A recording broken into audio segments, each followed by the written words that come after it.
All right, we are live for a Wednesday edition of the Hangout with the fellas. Excited to be back. Happy New Year to everybody. Hope everyone's doing well, and lots of things we're reflecting on, mainstream wise, as well as giving our 2 cents on it. But I'm excited to have the coming conflict in the middle, Mr. Thomas, and then we have Andre, the broke capitalist, to my far left, and so we're definitely looking forward to hanging out. But before I move forward, fellas, how we doing? And we'll jump into Fantastic. topics. I'm doing well. I think you might be blurry again. Oh man, yes, that's one of the things where I might, if long as I'm visible, Okay. I might have to go with still that. picture. As long as I'm visible and they can hear me, we can make something happen, man. But these are some of the technical issues. Yeah, I do see I'm blurry, man. I see I'm blurry, but unfortunately, I'll anyway, Roll man, with keep it. it moving. But they're not here to see my face anyway. They're here to hear some good talk. Right, But so Dre, man, let's start off with, I guess, with the weather situation. You out in Cali, and you mentioned there's people paddle boating down the streets in San Francisco, and so your New Year's has been filled with pumping water everywhere throughout the neighborhood. And so give us a rundown, man, on what's life like in Cali right now. Yeah, make sure you guys don't take your neighbors for granted, man. I had to run to get a sump pump. I had to get some muscle power here, put some dirt in bags. It got to a point we couldn't find bags to put sand into. Like all the local hardware stores were out, so it was about garbage bags and dirt out of the yard, putting it in front of the driveway and stuff like that. So that was my New Year's day, all day.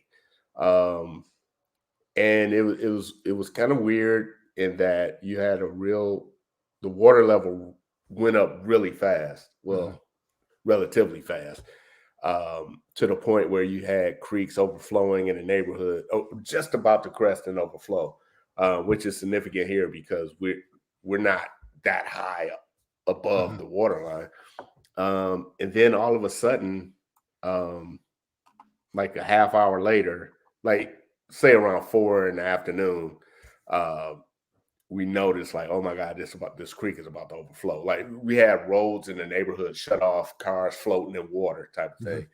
And then a half hour later, the water level dropped to almost near normal. So it's almost like someone flipped a switch or somebody forgot to flip to open a valve or something. Got a phone call, was like, hey, did you remember to open that valve?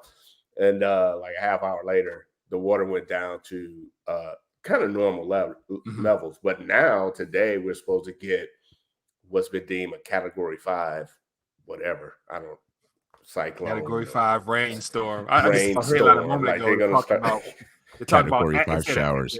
The headline said atmospheric river set to overtake California or something like that. I'm like, damn. Like, so I guess they're gonna start naming these things, right? So atmosphere. Let's start with the A. Let's call it Andrea. We get one of those, and that's supposed to happen probably within the hour. So if I lose power, I apologize. But so let me see. So as always, man, I like to comb through the news, and so I saw that state of emergency was declared. And so here's just something from the Los Angeles Times. It says bomb cyclone slams Northern California, bringing fears of flooding and power outages. So I was just about to say that. When did you guys hear this term bomb cyclone? Like up until the last 3 years, have you ever heard it before? Because I haven't. I've never. All of a sudden now.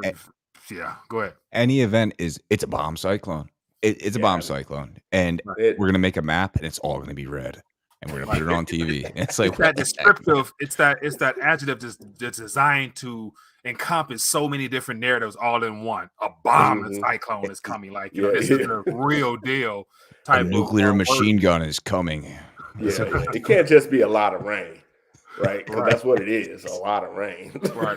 But then again, like we were talking before we went live, and of course, everything at this current moment should be taken with a little grain of suspicion, just because you go from, as you mentioned, extreme concerns with dry heat and fire throughout California. So you've experienced things in your stint there that you've never experienced before.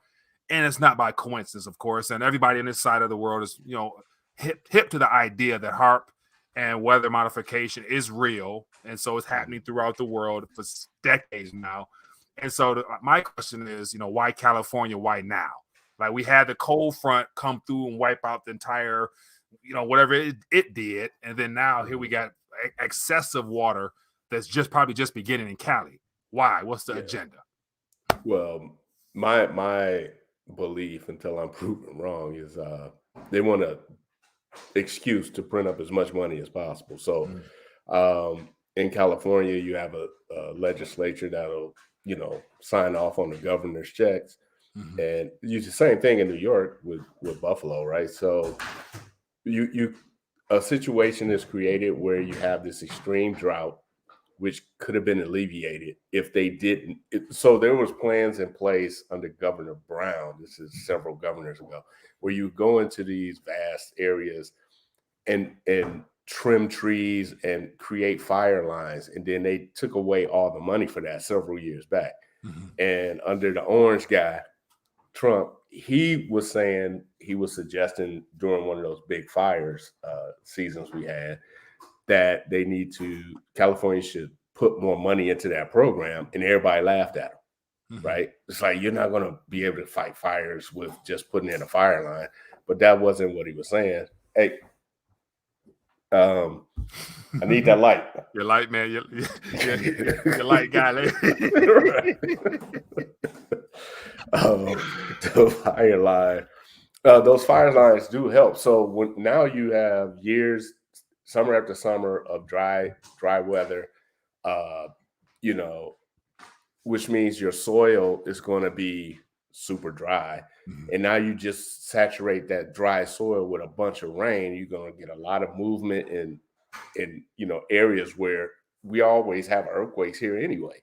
So the end result may be catastrophic, right? But if it is or if it isn't, there will be a reason or excuse to dump more money into the system, lowering the value of the money we currently have. So last time we were on the show, I was like, hey, Black America, move to California. Mike, you might as well move out here now, man, because they're trying to give out reparations, $250,000. So how's that going? Like, so I'm assuming is it still being pushed forward by liberals out there or what? Yeah.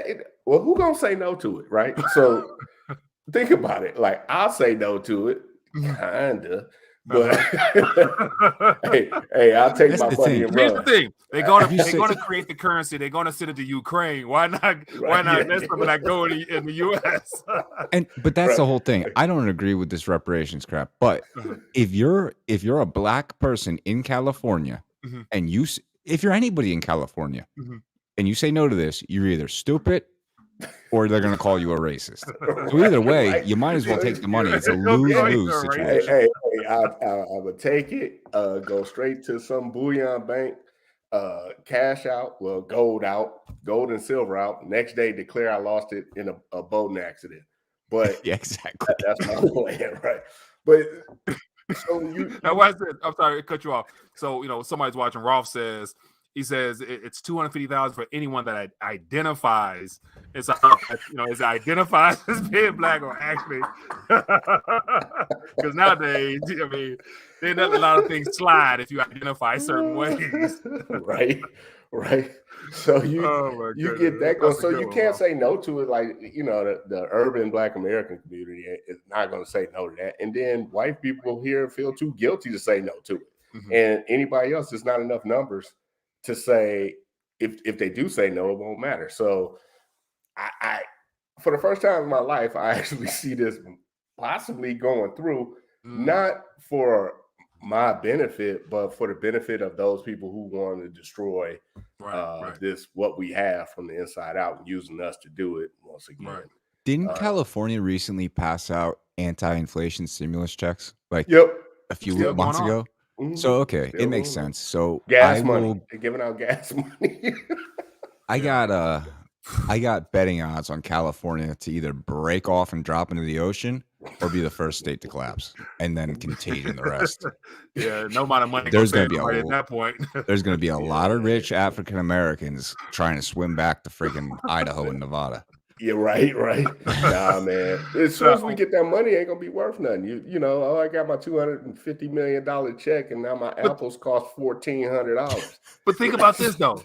Think about where if that currency was to come into existence, it's going directly into the coffers of the banks.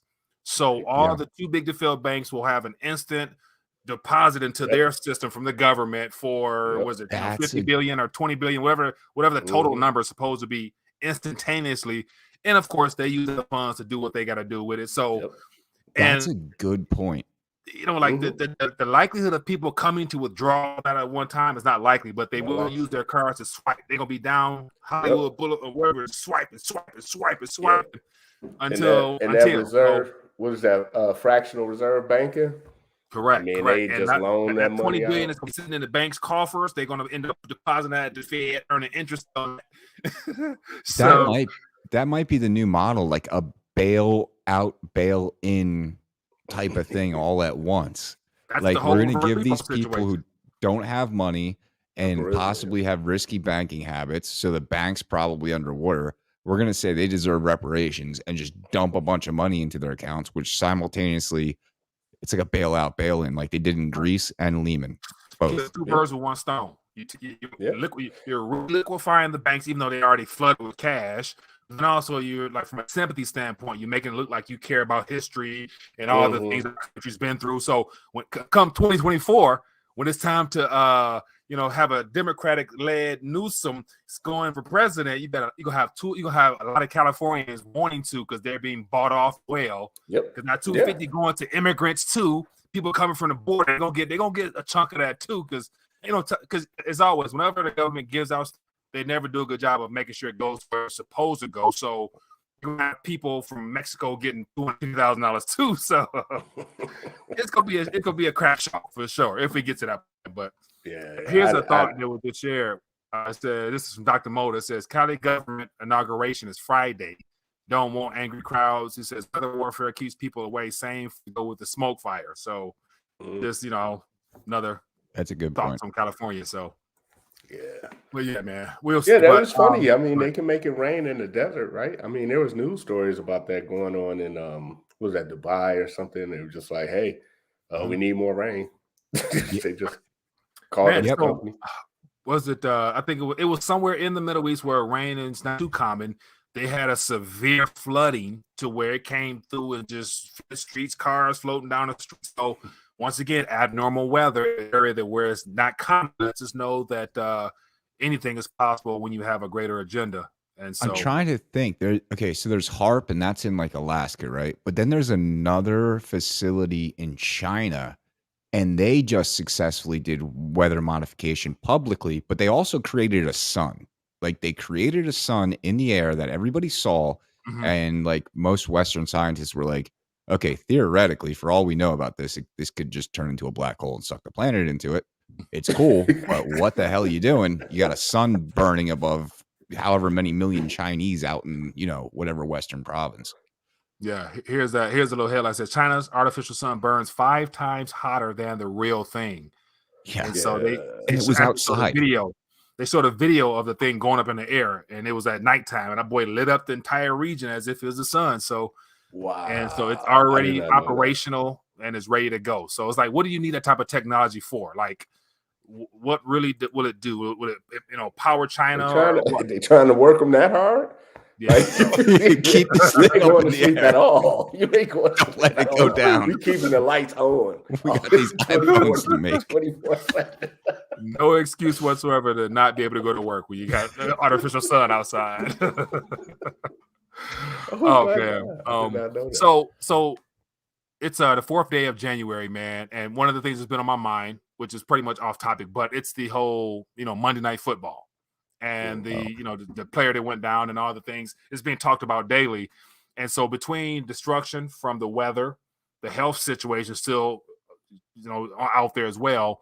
What else are you guys possibly seeing that are things that's going to be thrown our way or things that we're going to have to confront one day soon or later? Well, personally, okay, I did a video about this on New Year's Eve. Okay, it was kind of a bad video, but regardless, we're heading into this year, and if I had to name it, it would be the year of distrust or mistrust. All of our institutions have betrayed us, okay? Whether it be the NFL and whatever possible cover-up they're doing. I mean, the guy's hurt. I don't want to prescribe anything to it, but whatever. Right. Let's just say they're covering something up. So you have that. Then you have the Congress and you have the news. And what do people trust and believe in this country? And I went through a Rasmussen poll. Nothing was above 30%. Nothing. Nobody trusts any of our institutions whatsoever. So personally, I feel we're going to come into this year, and I'm not going to say we're going into a civil war, but I don't see a way forward to unite, because even with the speakership thing, which I know we're going to get into, but even with the speakership thing, for the outcast, the Americans, probably more like us, who feel downtrodden, not represented, at least for me, this is like, yeah, hell yeah, stick it to these guys, stick it to the man. No more status quo. We need extreme reformation in the way this country is run, and then afterwards, the way we live as individuals. However, how do you have that unifying voice? This isn't 2016. There's no Trump. Like, there's no more middle ground. People aren't getting along. It's like, in my mind, I've run through this scenario so many times, and it's like, and this is what I said in the video, and it's going to sound stupid, but I'm being serious. Unless aliens come down, like say a strategic nuke gets lit off in Ukraine, and then aliens come down and they say, hey, we're intervening. This is no more. Outside of that, I can't see anything that will unify this country. And I think that is what we all need to be looking forward to this year. Not looking forward to, but be aware of, because everything that's happening that we think is good, like, what's that, Schadenfreude? Like when you like feel good for getting revenge, I think is the term. Like with Twitter files, like, oh yeah, we're being proven right. And with Kevin McCarthy being voted down, oh yeah, screw the swamp. There's still the underlying effect of division, even though it makes us feel good, because it's like we've just been screwed over. We've been screwed over. At a certain point, that distrust and that mistrust will, like Andre was saying, help collapse the currency. And at the end, like society, at that point, what do we have that binds us together as Americans? And I think that's what everybody should be on the lookout for this year. Don't be afraid of it, but just acknowledge and realize it when it's happening. Yeah, I definitely agree with what you're saying, because I think what's happening now was supposed to happen when Hillary was supposed to win. And, it got delayed because, Trump got in there and was like, let's put, but hindsight's 2020. I'm pretty sure he didn't know what he didn't really know how deep that swamp was. And I think the division now is less and less about, let me talk this thought through. It's less and less about the right and left. It's more about those who know and those who don't know. So everybody here knows about the Twitter files. Everybody here suspected everything that has been proven in the Twitter files. What percentage of Americans know anything about the Twitter files? So their reality is totally different from ours. Like if you said, hey, the FBI, the CIA, the DOJ were basically demanding, commanding, and paying Twitter to censor a certain narrative that's, that the White House or the government doesn't want you to hear, they think you were nuts. Like you listen to Alex Jones too much, or you know what I mean? Like, so you're in two different camps. And over the holidays, when the NFL player went down, I said, give it 5 minutes, they will start connecting this to sudden death, like the documentary, right? 5 minutes later, sudden death. Now, I was the only one at the table who even knew what that was. What is that? What is that? So I didn't want to open up that can of worms. So I was just like, look, a lot of people been dying who've taken the mRNA. Yeah, that vaccine. So they were just had no clue about it. And these are young people. I'm older, but they were younger, like in the early 30s. No idea. So I know the generation older than me, like my parents, they just watched mainstream news, CNN, MSNBC, my dad tells me every time I talk to him, you know, although he is a pastor, so Jesus is coming back any day now. I mean, he is like the world is ending on Wednesday, almost like, you know, it's getting bad and bad. I'm like, Dad, you got to quit watching CNN.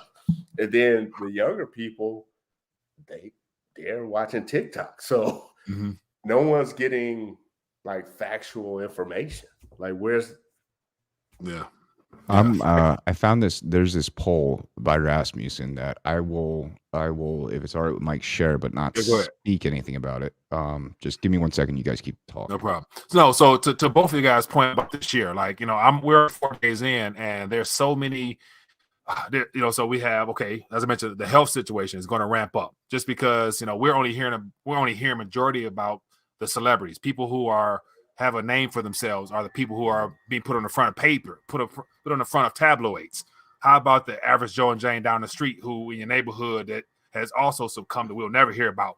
So we're going to go through we've already started going through a major demographic shift to where the overall population itself is changing. And that's going to be a disaster for the economy, for the political scene, and just life in general. So, and you factor in the political charades happening right now in DC. Like, nobody trusts the left or right anymore. I'm sorry. Like, you know, when DeSantis is being talked about as the best candidate to run against Trump, I'm thinking like, well, damn, like, is there some fresh blood out there? Is there anybody else out there that's not a part of this political structure that has already been either compromised or on the verge of being compromised? No, they're there, but then again, they'll never make it to the forefront. So it's just amazing how I see things getting a lot worse, and that's why I've tried to shift things on my end to try to find some optimism behind all this. Like, through all this chaos, there's going to be some good as well, but yet you literally got to create it for yourself because, you know, ain't nobody coming to save you or rescue you. You know what I'm saying? No time soon. So. Well, at least, you know, the good thing is we see what's coming. And if you're like, I was telling somebody the other day, I don't even bother to even discuss these issues with people anymore because it's like me speaking Greek to somebody who doesn't speak Greek. It's just like, you know, how do you have that conversation when they have a set of values and beliefs and based off of faulty facts and faulty information, and you have a different set of values and beliefs based off of real information? I mean, I don't know how that ends, but I do see, like Tom said, it comes to a fork in the road, and history tells us eventually that's going to end in some type of conflict. Well, hopefully it's not physical, but you just can't have like we were talking about reparations, right? I know there's plenty of, you know, white Americans in California, especially in San Francisco. If you said, you know what, they're going to give this black homeless guy $250,000, they'll be like, that's right, because, you know, his great grandfather was a until slave. He moves in next door. My relatives probably owned them. Meanwhile, you know, the dude immigrated here the other day. Their parents immigrated from Poland. You know, they don't have the appropriate information to make that correct decision. So you got a whole bunch of ignorant people voting for policies that's going to hurt everybody. Yeah, policies have already destroyed our country. But, you know, Tom, what are you gonna say? I was going to say, like, branching off from what Andre was just saying about ignorant people, and then what we were talking about before the stream about lack of mystery and like this idea that this fallacy that for some reason the human condition right now is so perfect, and the collective knowledge of humanity is all right here. This is all we need. We've got every bit of knowledge that we will ever need. Doesn't that take out mystery? Doesn't that take out exploration? Doesn't that take out fact finding? Doesn't that limit a person's ability to problem solve? If your idea of problem solving is, hey, who was that actor that played with the worms? Was it Kevin Salami? Wait, no. Oh, let me look it up. Oh, yep, Kevin Bacon. That's who it was. Siri, who was the exactly? Yeah. How does that improve your ability to think And that's just the most basic level of it. That just like that's the most basic level. You extrapolate that out higher into people who are doing essays and going through college to the point where if you're getting your online degree based on looking things up and parroting them on a piece of paper to a college professor, at what point does that online degree become useless and the ability to access information become more valuable? And we're even losing that as a society. Yeah, that like there's if you want to write a paper nowadays, all you gotta do is go to chatgpt.com. Oh, real quick before I forget this. Real quick before I forget this. I went on the ChatGPT and I said, hey, give me a podcast script about transhumanism and Satanism. The whole entire, they called the podcast The Devil's Advocates. The entire podcast script was defending transhumanism, defending Satanism, and saying why anybody who thinks it's bad is wrong and a conspiracy theorist. Then I did I did several variations of this, always with Satanism, and every single time it was in defense of Satanism, and they went through all of these legitimate like concerns about like the shadowy cabal of child-eating monsters that are in our government, and like they went through these and they're like, yeah, that's just wrong because Satan's not that bad. Basically, I have them saved. Really? I'll email them to you guys. It's ridiculous. Oh yeah, wow. And when you're talking about like, well, little experiment here, like I think we've all gone through this when you're like, hey, what's my aunt's phone number? Like when we were teenagers, at least my I knew everybody's phone number because you didn't have this to rely on, right? So your memory, you was able to recall stuff a lot easier. You had to. Yeah, and now think about directions. You get GPS. You don't use. Man, I used to be able to get. You know how Detroit is, Mike. It's a grid: north, south, east, west. Like you can't get lost in Detroit. Go back home, put in a GPS. Like there's no need for me to put in a GPS, right? When I do it anyway. So yeah, that skill is basically going to be gone. And as you know, by trade, like I said, a recruiter, I've been saying this for the past 15. At least since 2012. If you have a degree in the social sciences, you're looking at low to no employment because, especially in 2023, if you got a degree in English, philosophy, social studies, history, it's all on your phone. It's all on your phone. So the only reason to go to a university, in my opinion, is to get a degree in engineering.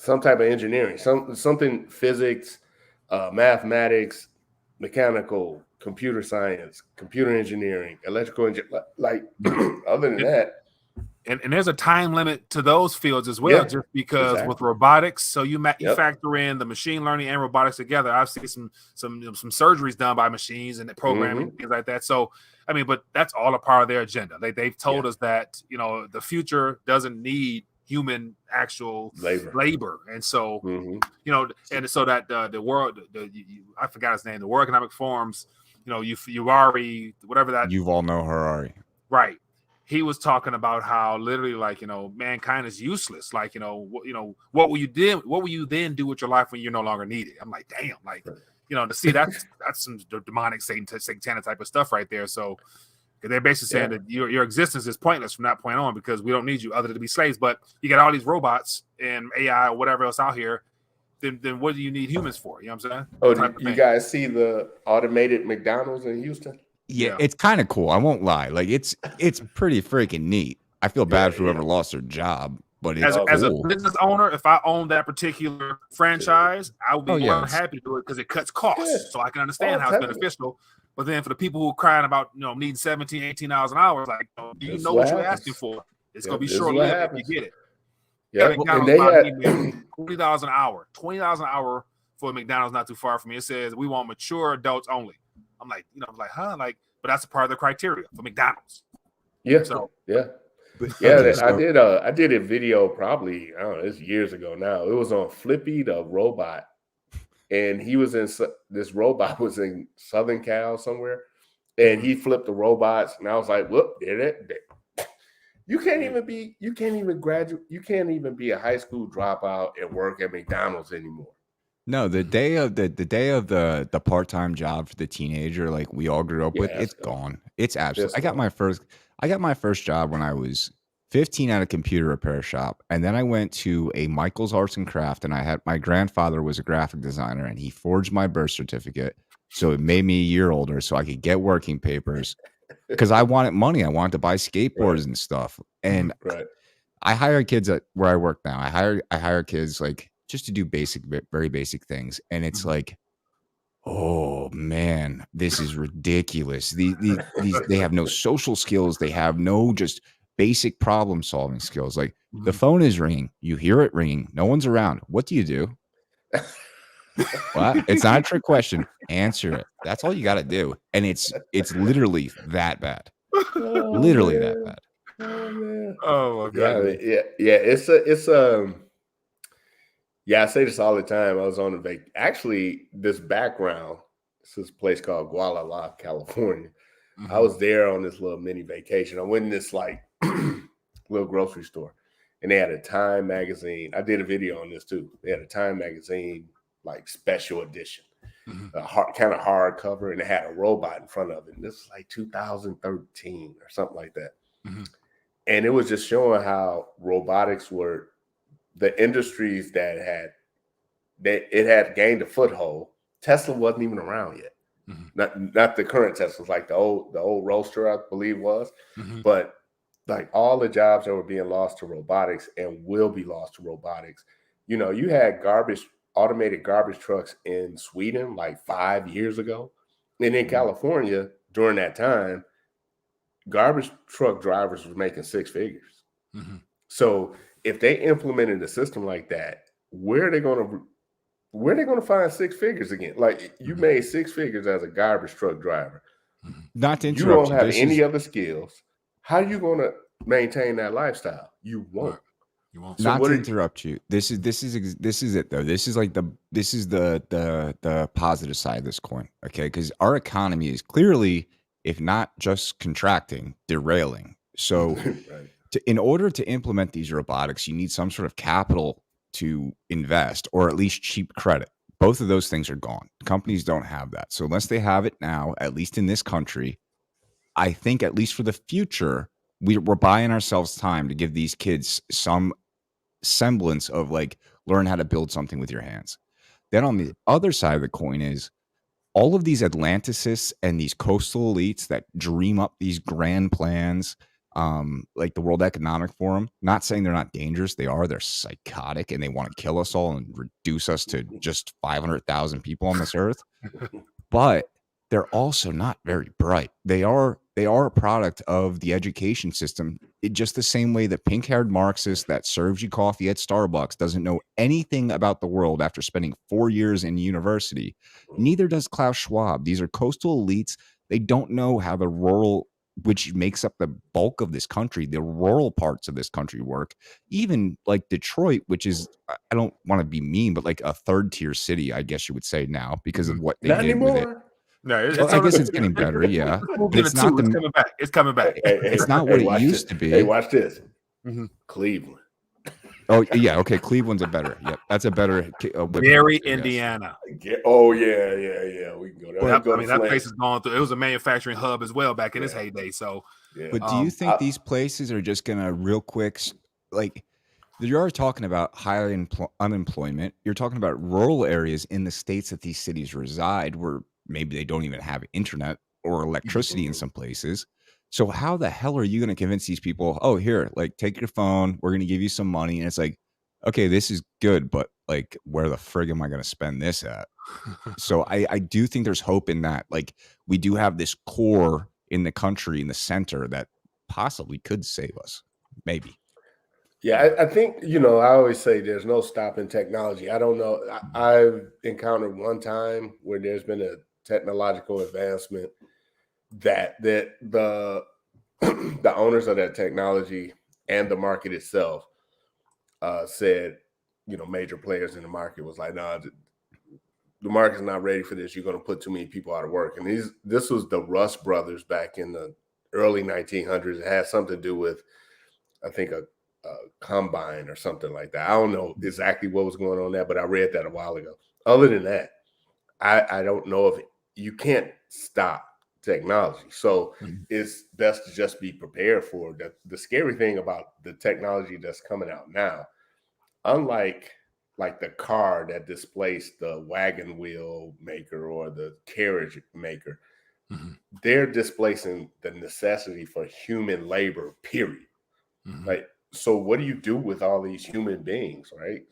That's the, and no one has a plan except for eat roaches, stay in your pod. We're gonna give you UBI. But even if you were, eating roaches in your pod, being an artist and creating stuff, you have no purpose. That's not living life. Like we were saying earlier, if you don't have a purpose, what are you doing?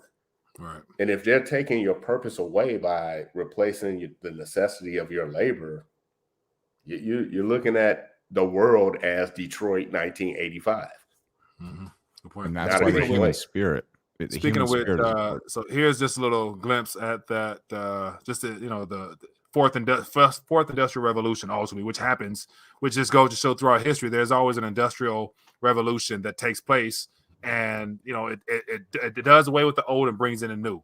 And the people who are able to adjust the fastest and pivot along with it are the ones that are able to benefit with it. So it happens. It's been happening forever. That's how this country was, for the most part, built into the powerhouse it's become, is because it's always evolved with technology. But the other problem is the fourth industrial revolution that Klaus Schwab is bringing in.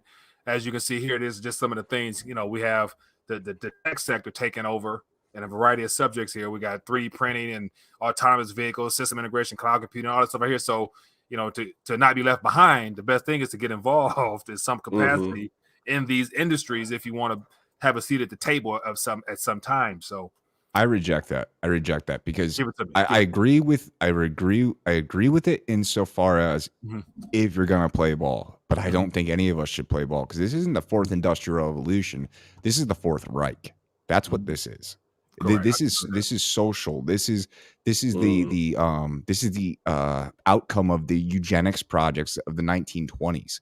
It's the same exact people. It's the same exact playbook, and this with different is different technology. You got and with guys in pink sweaters with lisps and saying that everything is good and you're going to eat bugs. And look, I'm an innocent Bill Gates, and I look at how man booby and weak I am. How could I possibly, kill 95% of the planet? But that's what he wants to do. So in my opinion, yes, Mike, if you're correct, if you want not necessarily thrive along with them by supporting them, but you got two choices in my opinion. You go back to the Stone Ages, i.e. going off grid, the way that majority of people will be forced to do, because if you don't participate in all that medical experimentation at some point and you don't got your passport, all that stuff like that, you're going to be ostracized anyway. But then again, for those who can, I guess, not necessarily play along or play along with both worlds, because you also want to take advantage of it because you want to, I guess, be included in some of the activities that society offers you, rather than having to just go under grid like that with a Demolition Man or whatever. Man, yeah. They lived underground because they were completely out of society. So I guess technology is benign, right? It's not. There's no morality associated with your phone, right? It's how you utilize it. And I think I totally agree with Tom. The people with the World Economic Forum, these guys, they're just a bunch of Nazis in different clothes. Like they think that, I shouldn't even call, Nazis were socialists, but it's synonymous, right? They took it to the extreme. They know better than you. They want to take care of you under their rules. So you can have the same technology. I say it like this, we're coming to this fork in a road, and one way it's going to lead you towards Star Trek, a world where, we just flying around, thanks to Elon Musk, we're flying around the galaxy exploring. No one really has any money. They're just doing jobs to help research, blah, blah, blah. And the other road is going toward the Terminator. Like, we got Arnold Schwarzenegger in real life. But you got two choices. I don't see a third, right? So the same technology can take us left or right. And hopefully we can, 2023, not to wrap this up, but to circle back to the beginning of this year, maybe we can start putting light on the dangers of not recognizing where we're headed. Like, because right now, with the World Economic Forum leading the way, we're headed toward Terminator, basically. If we can find some more institutions, people and institutions that are more individually centered on individual rights, individual responsibilities, that I believe would take us more into the realm of a Star Trek, where you're utilizing this new technology to enhance the individual and keep the individual's rights protected, as opposed to, here's $250,000, vote for me. And then you vote for Gavin, and next thing you know, he's ushering in all these policies that's taking away your rights. So what good is it that you got $250,000 if your apples cost $15,000 and you don't have any rights, right? Right. On what Mike was saying, like, I understand, like, you gotta I don't want to say manipulate. You gotta play the game, take your wins where you can win, but still at the same time, I believe we should all be fighting back. So it's a mix of both. Like, don't say that this is complacency is probably bad when you're talking about transhumanism. But if you have these booming sectors and you can manipulate the sectors to gain capital, to make a better thing, a competitor, a competing, a yin to a yang. Yeah. Like Mike was saying, that's probably the smartest way, rather than going into a cave and hoping a meteor comes and just finishes and starts us all over again. Oh yeah. Another way of looking at it is that, I'm not willingly going to sign up to participate for any of this, but I'll study it so I can learn about it and figure out a way to not necessarily fit off of it, but something work in my favor as well. Like, just a variety of sectors, and especially when it comes to tech, my curiosity will fuel me to where I'm going to learn something that I can use for myself and to bring something that allows me to be able to add value at some point. So without having to take on any of the liability and a part of anything. And, I want to make sure we get to the political side of things, but I wanted to start off because we've been talking a lot about claws. But here's something that just came out. They had a conference in a couple of days, and it looks like they're focusing on misinformation. And so more of this year, we're going to have more of our politicians speaking whatever he says it comes from this conference coming up. So I thought that was just something worth mentioning, because even though he's not a man of other than just having a historical and a family backline that was a part of all this to get us to this point, he still carries weight, and our politicians unfortunately say what he or do and say what he says. So, and then it's also, it speaks about Kevin McCarthy, who was approved to be a representative of some kind for this organization. So that, I think, is a good segue into the current political charades happening in DC. I think what's going on in DC right now could, man, I hate to get, like, I don't want to say excited, but I hate to. It's been this way for so long, where you have these instances where you have the rebels coming into the Imperial Capitol and about to screw things up. And outside of Donald Trump, it's always been a letdown. Outside of and after Donald Trump, it's always been this momentous build just for the outcome that's supposed to happen because the uniparty. But this time, I really, and please don't let me be wrong about this on video, but I really do not think McCarthy's going to get in. And that is the absolute best thing for this country. If he doesn't get in and Congress doesn't open, I don't care. I do not care. What's the guy's name? Byron Donalds. I would love Byron Donalds as Speaker of the House. He's the one they're nominating now after Jim Florida, Jordan. right? What's that? For Florida? Yeah, Florida. And he has voted against all of these spending bills for at least the last couple of years. I was looking through his voting record on house.gov. So that's good. But then you also have Ronna McDaniel and the RNC who's getting voted out. So this is good, because it wasn't this red wave that everybody expected. And I don't know if I said it on this show or on my own, but this slim majority that the Republicans have in the House is the biggest blessing they could get, because they're able to do this with so few people. 20 people has the country or the House in gridlock right now. And I don't see them caving, because Kevin McCarthy, his whole thing was, it's my turn. I earned it. That's his quote. What do you mean you earned it? That's not how this works. It's not how America works. Yeah. You're not in there like you let Marjorie Taylor Greene get stripped of all of her committees, did nothing about it. You pulled your people out of the J6 committee. You have done nothing but play ball, this uniparty corporatist bullcrap for 12 years or 14 years. It's not your turn. It wasn't Boehner's turn. It wasn't Ryan's turn. This is something that's been going on since the Tea Party revolt. This has been the cartel, the uniparty versus the Tea Parties and the populists and MAGA. This is something that's been brewing a long time, and it's the first time in almost 100 years that this kind of standoff has happened. And in my opinion, they're supposed to re-adjourn back at 8 o'clock. In my opinion, McCarthy has no path to 218. I called my representative and I was like, hey, are you going to vote for McCarthy? Yeah, I'm going to vote for McCarthy. And then I called him again today. I said, okay, so McCarthy clearly can't make it to 218. Are you still going to vote for him? Yeah, because he's the most qualified. I'm like, okay, this is Beltway bullcrap. This is the reason. This is the reason we had Donald Trump, because people are so sick of this. And personally, I would rather let this entire institution just gridlock, let the debt ceiling gridlock, let the country gridlock until we get someone in this position that's going to represent the will of the people. Because outside of that, if McCarthy gets into the Speaker of the House, I don't even know. I'm done as much as I can be living in this country.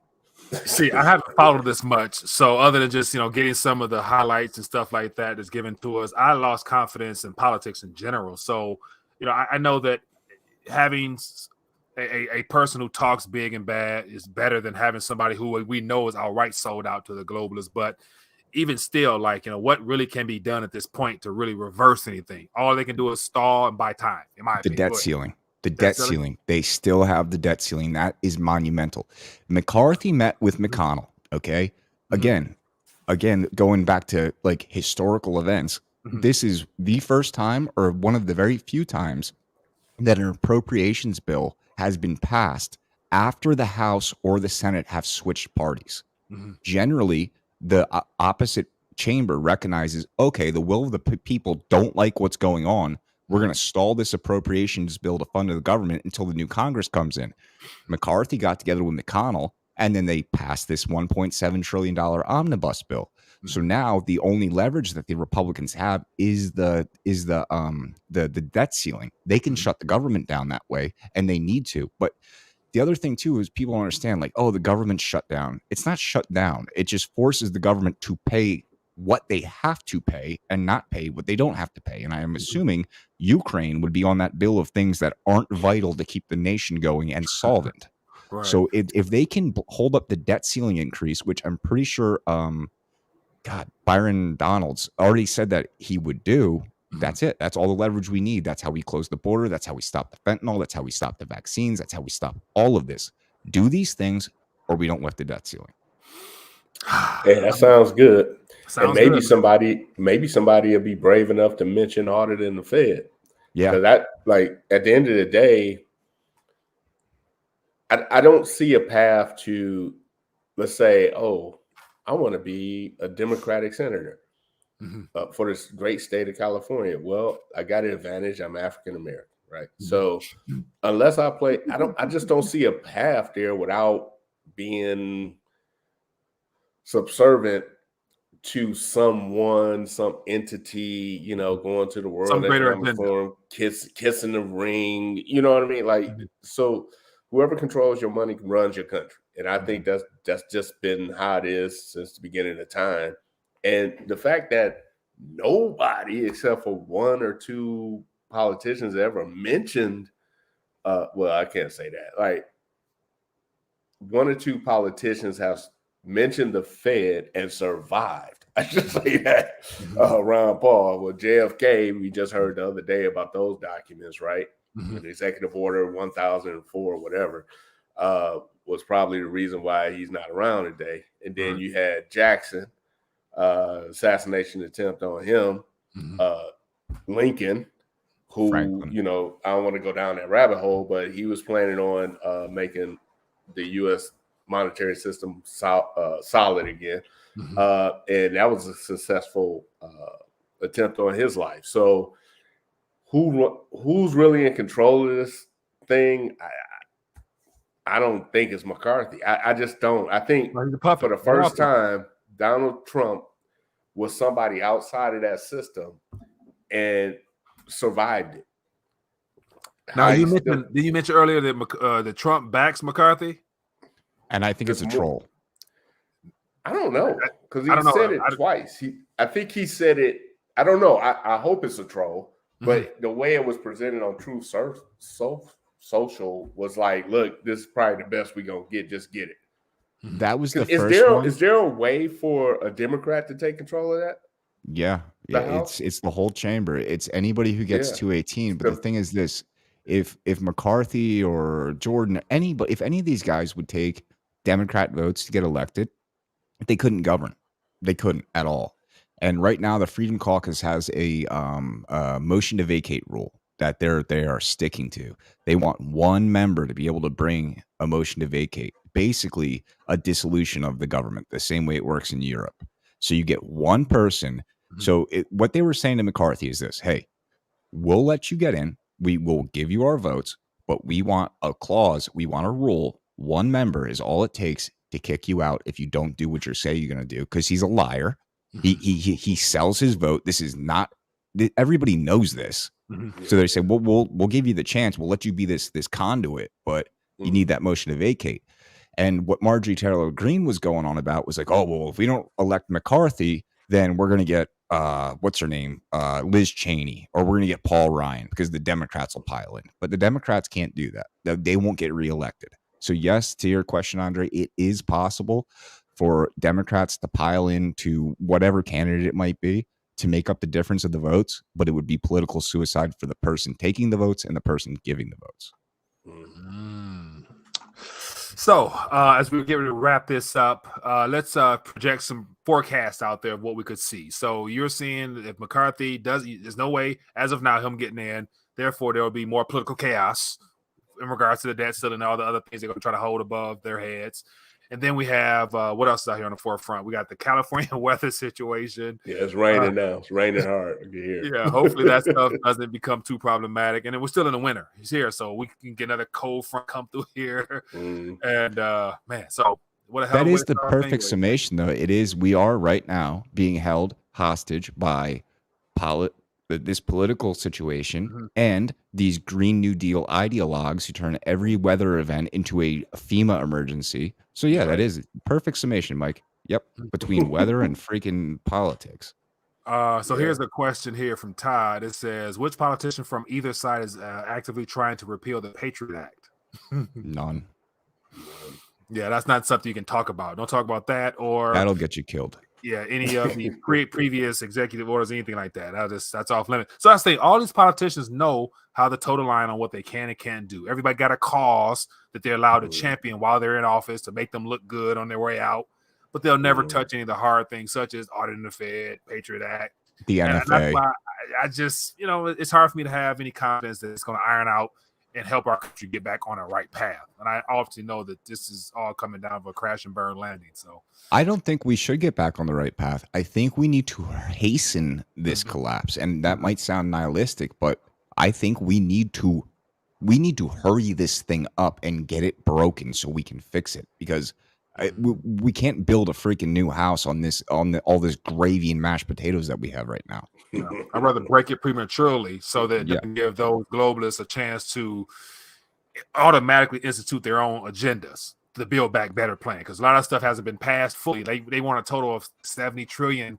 for the climate, everything all combined. So none of that has been passed yet. So if it gets passed, then I mean they're a lot closer to executing their goal of bringing it down. So I get you that, but that's going to be the shock of the century, shock of our lifetime with that type of result, because they will be lit on the streets, hands down.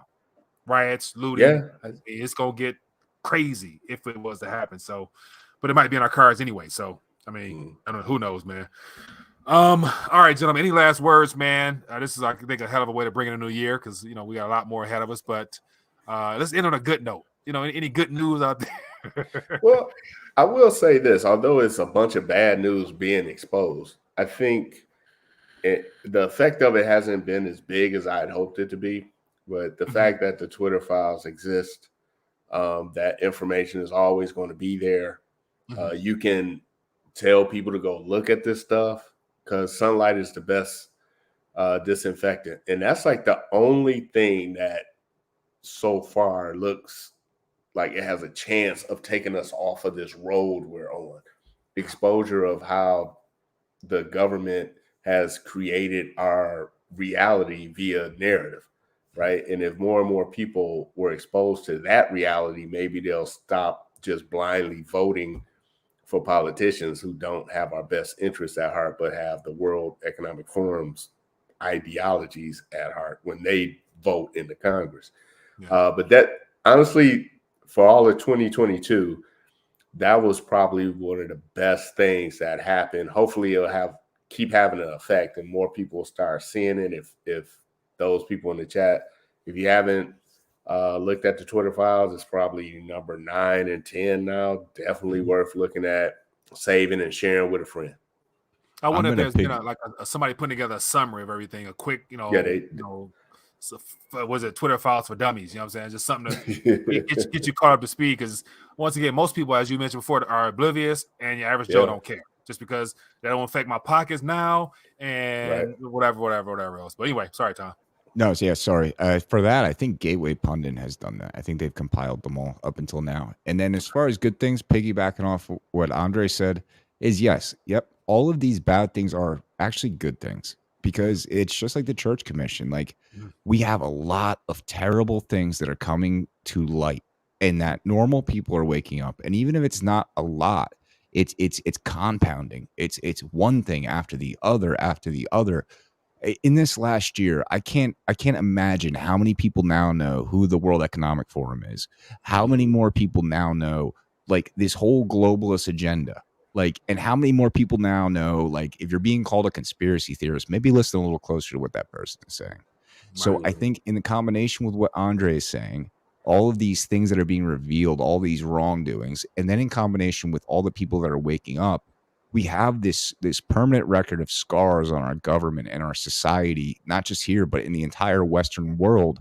And eventually history will look back and collect these things and judge us for it and allow us to do something new and better. Hopefully in a way that's not painful, but unfortunately it probably will be. But just like if you're on drugs or an alcoholic or something or whatever, you don't just stop and it's done. Yeah, when you got this easy money coming, you're going to have to go through a little pain to get through to the other side. And that's hopefully.